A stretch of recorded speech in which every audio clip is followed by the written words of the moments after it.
तो hello friends, Radhe Radhe. बहुत बहुत स्वागत है आपको हमारे लाइव में। आज मैं फिर से एक वीडियो बनाने जा रही हूँ और ये भी है ये वीडियो भी मैं सचिन भैया और मनीषा दी के ऊपर ही बनाने वाली हूँ। तो बात करते हैं सचिन भैया के बारे में। सचिन भैया के बारे में मैं बात करने वाली हूँ। उनके बारे में मैं ये बताने वाली हूँ कि वो जितनी ईमानदार पर्सन थे, जितना ही सच बोलते थे, सच्चे पर्सन थे, सज्जन पर्सन, जितना ही सज्जन पर्सन और सुलझे हुए इंसान थे, उनको उसी मतलब कि उनकी ईमानदारी का सिला यही मिला है कि उनको इस तरीके से घेरा गया है, इस तरीके से घेरा गया है कि वो अपने खुद चुंगल में फंस गए हैं और वो निकल नहीं पा रहे हैं। मैं उस टॉपिक का बात कर रही हूँ जो सरिता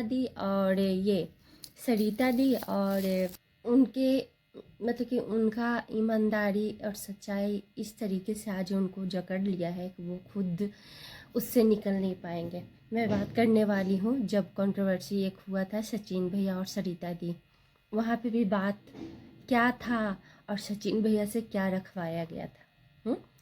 कितने सारे झूठ को सचिन भैया जो ईमानदार थे, जैसे उन पे लोग भरोसा करते थे, तो उनसे क्या क्या बुलवा करके उस झूठ को भी सच करवाया गया था। फिर उसके बाद इसी टॉपिक को लेकर के एक और वीडियो बना दिया सचिन भैया कि मैं जो ये बात बोल रहा था सरिता दी वाला, वो मुझे किसी और ने कह करके बुलवाया था। फिर उसी टॉपिक पे वो मक्खन मारने आ गए कि उनको कोई बहला फुसला करके उनसे बुलवा रहा था इस बातों को। फिर ये टॉपिक बोलने के बाद भी एक और लाइव में बोल रहे कि ये बात भी हमें कोई और बुलवाया, ये सब करवा कोई और रहा था, ठीक है।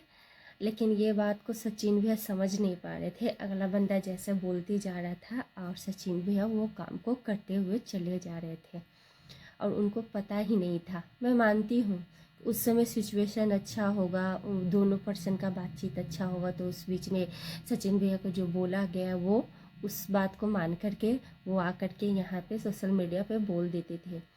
लेकिन जितनी ईमानदारी के साथ में जो अगला पर्सन को बात सुन करके सचिन भैया आप सारे बातों को बोल देते थे, वो सिर्फ आप अपने तरफ से 100% सच्चाई का साथ मतलब कि 100% उनका साथ देते थे। लेकिन अगला इंसान के बारे में आप तो नहीं जानते, अगला इंसान के बारे में आपको नहीं पता था कि वो आपकी ही ईमानदारी और आपकी ही सच्चाई मतलब कि आपकी अच्छाइयों को किस तरीके से घुमा फिरा करके आपके कहने का मतलब ये है कि सचिन भैया को इस तरीके से घेरा में ले लिया गया है कि आज के दौर में जो सचिन भैया पर सब लोग विश्वास करते थे, भरोसा करते थे, अब उनका बातों का कुछ रहा ही नहीं।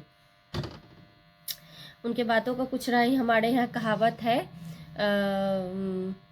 हमारे यहाँ कहावत, आप लोग हंसिएगा नहीं, हमारे यहाँ कहावत एक बोला जाता है, सचिन भैया का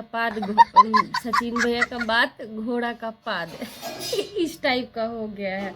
जो लोग भरोसा करते थे मतलब ये वो सारे बातों को इतना घुमा फिर, हमेशा वो कह रहे हैं मनीषा को कोई सिखा रहा है, उनको कोई सिखा दे रहा है। इतने बच्चे तो नहीं है आप लोग कि आप लोगों को कोई सिखा देगा। कोई तो अपना, चाहे आप गलत ही स्टैंड लिए थे, उसी टॉपिक पे आप रहते तो नहीं, उस समय आपको सिखा दिया जा रहा था, उस समय आपको सिखा दिया। ये क्या हो रहा है, आप नहीं समझ रहे हो। आपको इस तरीके से फंसाया जा रहा है ना कि उससे निकलना आपको बहुत मुश्किल हो जाएगा, उससे निकलना बहुत ज़्यादा मुश्किल हो जाएगा।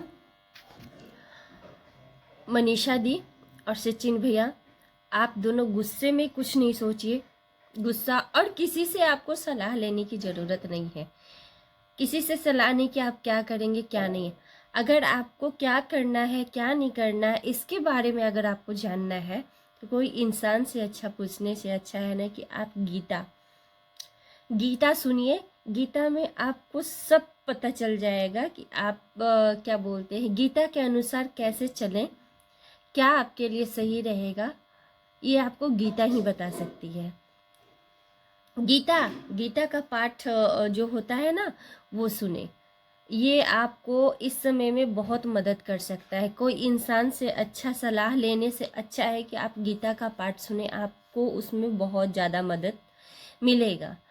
और मेरा यकीन है कि आप गीता का पाठ जब सुनेंगे तो आप लोग का जो भी क्वेश्चन है, जो भी दुख है, तकलीफ है, वो सब खत्म हो जाएगा और आप लोग प्यार से रहने लगेंगे, अच्छे से रहने लगेंगे। किसी से सलाह मत लीजिए, अपनी दोस्त, फ्रेंड, अभी सभी लोगों से आप लोग कुछ दिन के लिए दूर हो जाइए, कुछ दिन के लिए दूर हो जाइए। किसी से बातचीत नहीं, किसी से कुछ नहीं, क्योंकि इंसान जिस टाइप का रहता है उस टाइप का आपको बताएगा। मैं ये नहीं बोल रही कि कोई गलत बताएगा, नहीं, कोई गलत नहीं बताएगा, लेकिन वो सबसे अच्छा है कि गीता का पाठ के थ्रू आप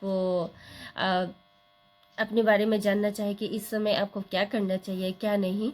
तो मैं यही कहूँगी कि गीता का पाठ सुनिए, आपको बहुत ज़्यादा इसमें सहायता, जो भी उलझन में आप फंसे हुए हैं उस उलझन से आप निकल पाइएगा।